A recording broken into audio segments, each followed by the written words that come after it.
Blade Runner Oh, 2049. yeah.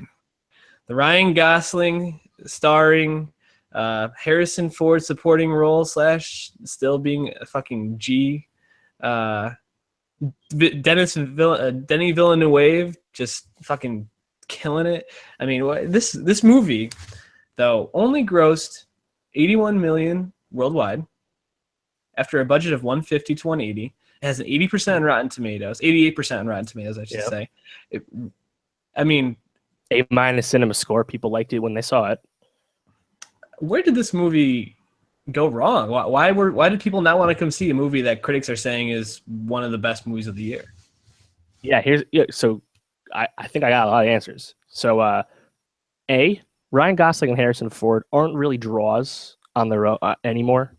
They really haven't been. Ryan Gosling really hasn't been a draw. His best movies financially are when he's with a big co-star, which, like Harrison Ford, you think this would work out.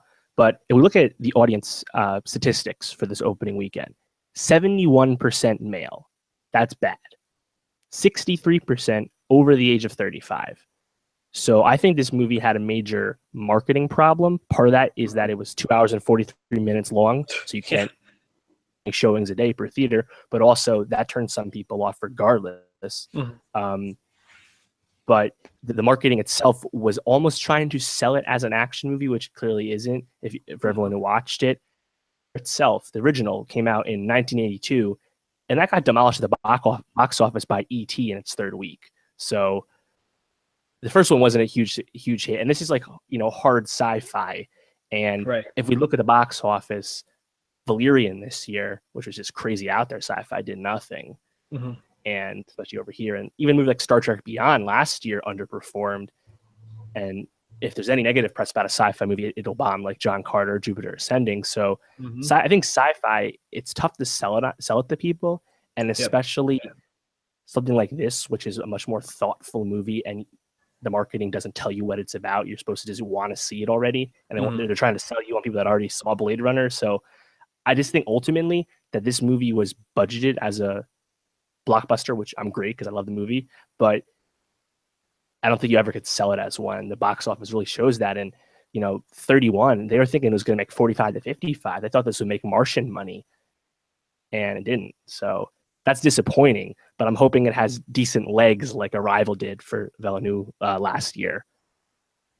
I think the marketing thing is like it's a really interesting piece of this, because I don't, when you're talking, I was trying to think what would be a better way to market it, and I don't really know if there was a good way to like draw a larger audience. It almost seems like basically they were like, all right, the first Blade Runner basically became a cult classic through the years. People recognized it was a really excellent sci-fi movie, but they're giving it the budget like that was going to be enough just to pull in a huge audience, and Blade Runner really isn't that. I mean, it's a great Harrison Ford movie. It's a great performance from him. It's a awesome, great Ridley Scott movie. Yeah, awesome concept, but overall, it's just the kind of thing where if you didn't have interest in it, you probably weren't going to go see it unless there was something like you said, like Ryan Gosling with Emma Stone or stuff like that, where there's like something else to pull, especially female viewers. And I mean, not to sound sexist with this, I know women enjoy Blade Runner and sci-fi as well, but it's a lot harder of a niche to pull women in than guys to, I think, a different sort of movie. So true. And also, it was majority over age 35. So young people, this was just not attractive to. Right. So I think ultimately it was just a tough marketing sell, and that's where we're at. And Kingsman 2 came out 2 weeks ago. There's nothing coming out for a few weeks. The window is perfect. Right. But if people aren't interested, they're not interested. And I think that's ultimately what happened. It's also funny because one of the things I noticed myself thinking near like the last third of the movie was it's a really quiet movie. Like, I mean, there's a lot of noise.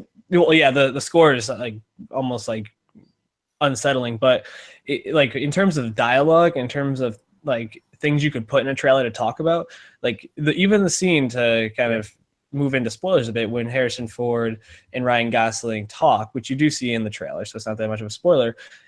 Ryan Gosling barely says anything. He asks a couple questions. Harrison Ford speaks pretty cryptically, but for the most part, there's not much there that you could put in a trailer that someone would be like, wow, like I really need to go see that now. So what did your girlfriend think? Was she familiar with the first one? So a funny story. I've never been to one of those theaters where you reserve your seat and they have like the big comfy chairs, and that was the kind we had to go to. That's closest to us. Good for a long movie. Yeah, Julianne took a nice 30-minute snooze in the middle, woke up, didn't feel like she missed anything, and she pretty much was like, that was really good. I just feel confused, and it was long. That was, I was like, you know what? That's fair. You get in what you take out, you know? Yeah, exactly. Yeah, I didn't feel confused leaving the movie, but I felt really intrigued, especially where they left it off. And I think we'll get to that. So what stood out to you most about this movie? I mean, the score, I think you said, was something that stood out to you, but what else? Oh, yeah. I think Roger Deakins' cinematography is perhaps the star of the film. Yep. This movie is beautiful to look at. The framing is amazing. The cuts are awesome. And just the juxtaposition of colors, like Ryan Gosling when you're in LA, 2049 LA, it's all like blue and there's the gray haze. Mm-hmm. And then when you go to Vegas where Ford is, it's all like bright orange, and like just the juxtaposition of the colors, and it's awesome. I think Deakins will finally get that Oscar that's eluding him. He's had 13 nominations and no wins, and he's done a lot of great films. So I think he might finally get on there. But yeah, if nothing else, the movie is enjoyable to look at. Yeah, you know what? The scene that I think stands out most in my mind in terms of like the colors of all the places different. Like when he goes to Las Vegas and it's just like that bright yellow everywhere is also pretty striking. But the final like fight scene between Ryan Gosling's character and Love or Louvre or however you say your name, where it's like from a distance, all you see is that light coming from the car, and then it zooms back in. It's so bright in there, and then it zooms back out, and all you see is like darkness, and it's like wow, just like striking the back and forth of it. Also, any scene that we're in Jared Leto's like lair is the lighting is amazing in that. It's interesting. I thought Denny would have used Bradford Young from Arrival, because the shots in that they look a little bit similar to this, but they do. Yeah, I had to double check to make sure it wasn't Deakins. I was wondering. Yeah, but still, he that seems to be his hallmark. Is he likes these wide shots that are just kind of like breathtaking and like blow you away. Right, and I think we can get into the plot a little bit here. I think the first Blade Runner is really memorable for establishing that, you know, cyberpunk world. The world of Blade Runner is so memorable, and the plot of the first Blade Runner is pretty simple. You know, it's they hire Harrison Ford to kill 4 replicants, so it's pretty straightforward, right? That's not why it's so great. That's not the point. But Blade Runner 2049, while the world is still awesome and especially beautiful to look at here, this movie's about character dynamics. And that's why I love it so much, because I think Ryan Gosling's Kay is fucking fantastic. Yep. Yeah, Ryan Gosling nails Kay. And I found myself thinking, why do I care about Kay, but I don't care about the characters on Westworld? Because it's pretty much the same sort of thing. And fuck yes, dude. pretty much where I found myself going was they made Kay's existence and everything he's moving towards about connection. Whereas like it's about, oh, is he human? Is he not? And that scene where, you know, spoiler, where they find out where, you know, Ryan Gosling is not like the chosen one. He's not the replicant that was given birth to. Yeah, the son of Harrison Ford.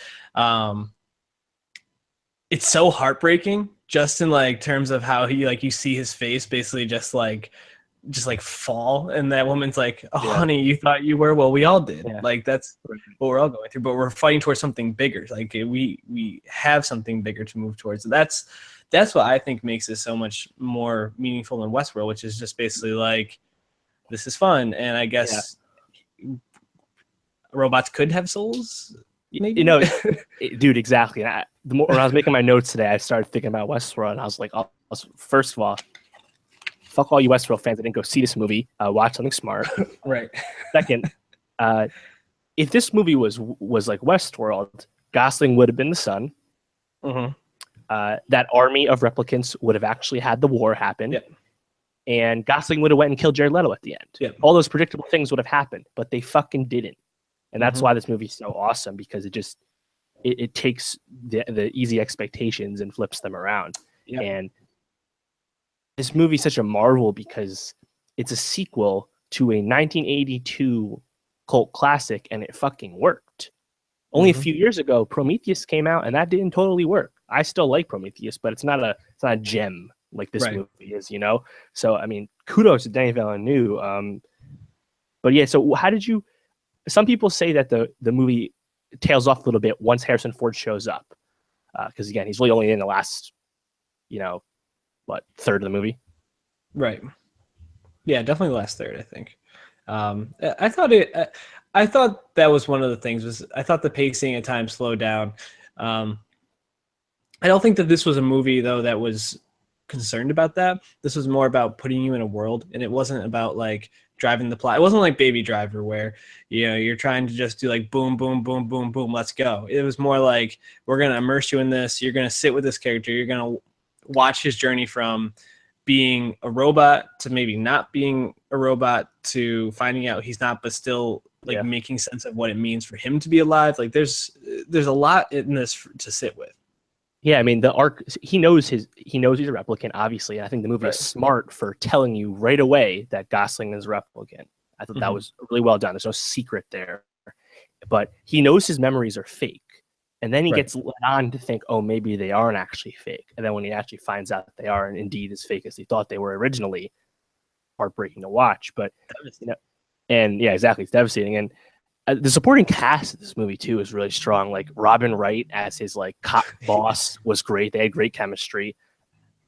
Dave Bautista has that one scene in the beginning as the replicant that he goes to kill. And I mean, the way he's like, going to kill your own kind. Like, and Gosling never has really any emote, and he doesn't even smile to the very end. Like, he was great. And Barkhad Abdi from Captain Phillips was there briefly as trying to help him evade the cops. Like, and Mackenzie Davis is the prostitute where they had that awesome sex scene, right? Yep. But I think you think that was awesome? I thought that was a weird ass scene, dude.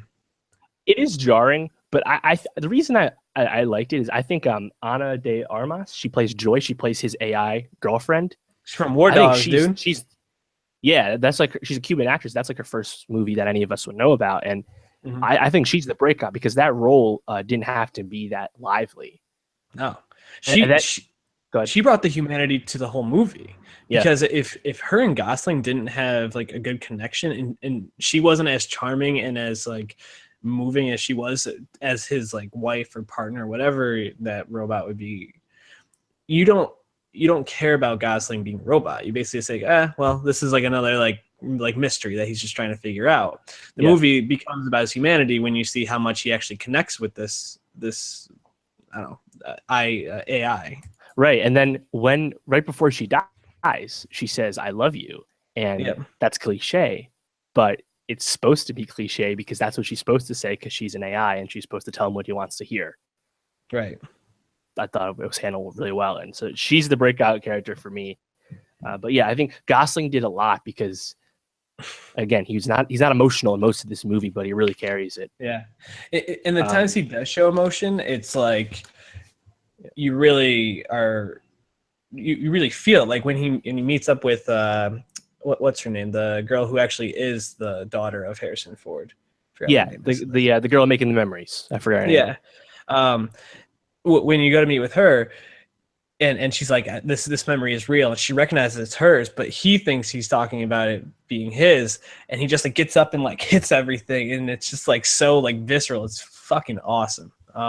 Yeah, there were so many little moments like that I thought were so good. Even the standoff between Ford and Gosling, I thought was very Harrison Ford.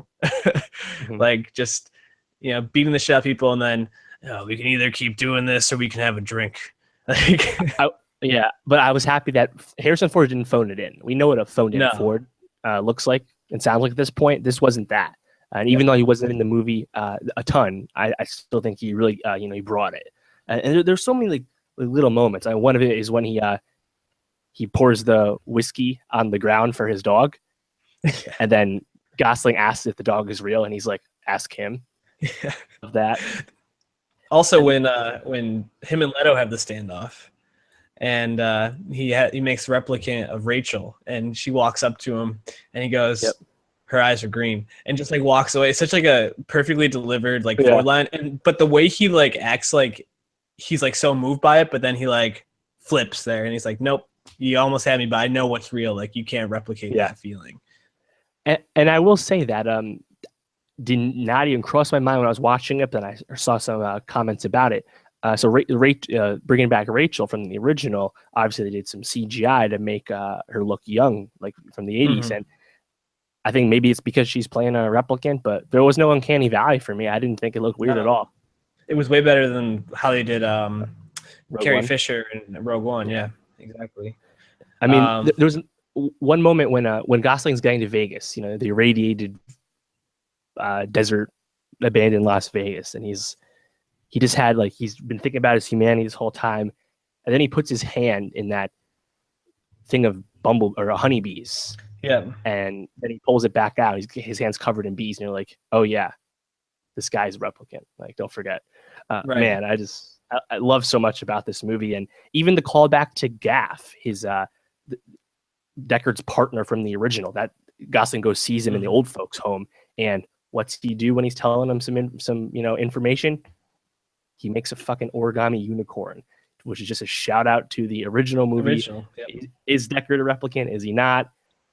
Leto at the end when he's talking to Ford, he's like, "Oh yeah, that's how you were designed," or was it love? You know, like again, he flips it both. So they don't answer the replicant question, yay or nay. I think that they just kind of play at it some more, and I think that's great because that's not really the point.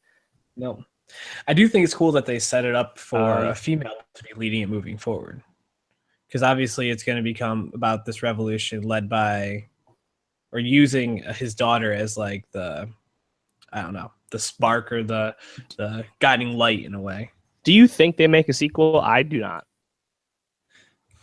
They could. I mean, when I was leaving, they could, yeah, they could. But when I was leaving, I was thinking like, you know, it's the kind of thing where it could almost be like Planet of the Apes. I know that they had like certain characters as like through lines through that, but you could follow around like a couple of different people and make like even smaller little movies about different pieces of this world. Sure. Yeah.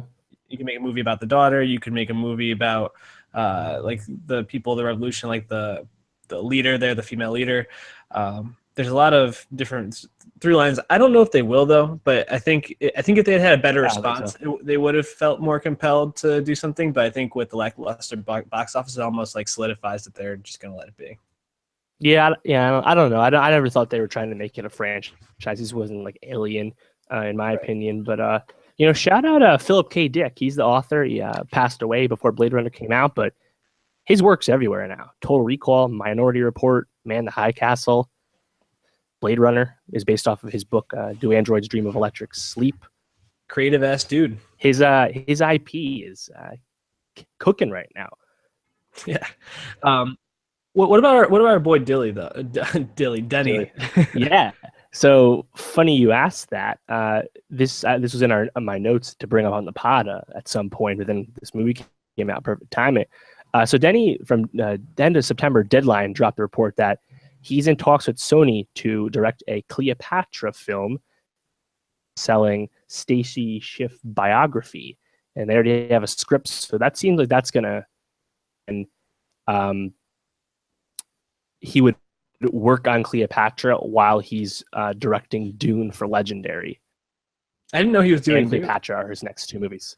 Yeah, so the information, but the Cleopatra report makes it seem like Dune's still happening. Yeah.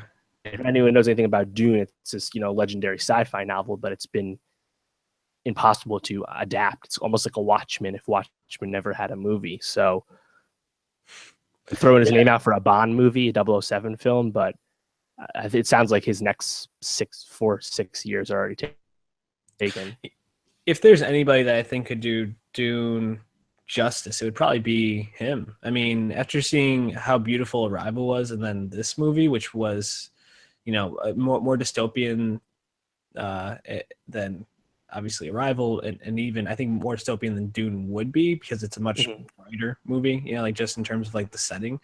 I think he could really make a Yeah. beautiful film. Dune's just a hard IP to really do well because it's pretty vast, right? If I remember correctly, the world is pretty huge. Or am I Seems like misremembering that? it's a hard thing visually even like conceptualize onto the page, like making a script. So it sounds like it's gonna be really tough at all turns, but we'll see. I'm just happy that a sequel to a successful movie that it was so influential across all film and anime and video games everywhere.